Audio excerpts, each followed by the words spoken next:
আপনি কখন বুঝবেন যে আপনার এই হিপ জয়েন্ট আসলে আপনার রিপ্লেস করা লাগতে পারে? সেটা হচ্ছে একেবারে ফ্রম দ্য ভেরি বিগিনিং আপনি যদি কোনো রকমে আপনার উরুসন্ধিতে পেইন হয় এবং এটা যদি মুভমেন্টের সাথে ব্যথা হয় এবং এই ব্যথাটা আপনার উরুসন্ধিতে না হয়ে হাঁটুতেও হতে পারে, সেটাও কিন্তু হিপের জন্য হতে পারে। সুতরাং আপনাকে কিন্তু খেয়াল রাখতে হবে যখনই আপনার ব্যথা হয় একটা স্টেপে, আপনার মুভমেন্টে, যেমন দৈনন্দিন কাজ আমরা সবাই সকালে উঠে আমরা ওয়াশরুমে যাই, আপনি ওয়াশরুমে যেতে গেলে আপনার ডিফিকাল্টি ফেস করছেন, আপনি ক্লিনলিনেসের জন্য ডিফিকাল্টি ফেস করছেন যে আপনি ঠিকমতো ক্লিন হতে পারছেন না।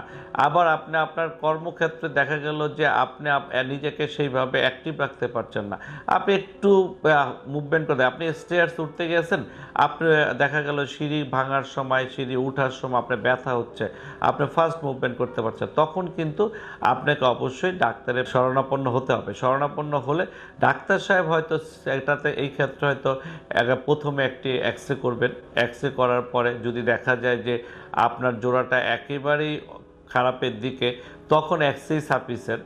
দেখা গেল যে এক্সরেতেই বলা যাবে যে আমরা স্টেজ করে এত, আর অনেক সময় দেখা যায় এক্সরেতে পারা যায় না যদি ইনিশিয়াল স্টেজে, তখন কিন্তু একটা এমআরআই লাগতে পারে।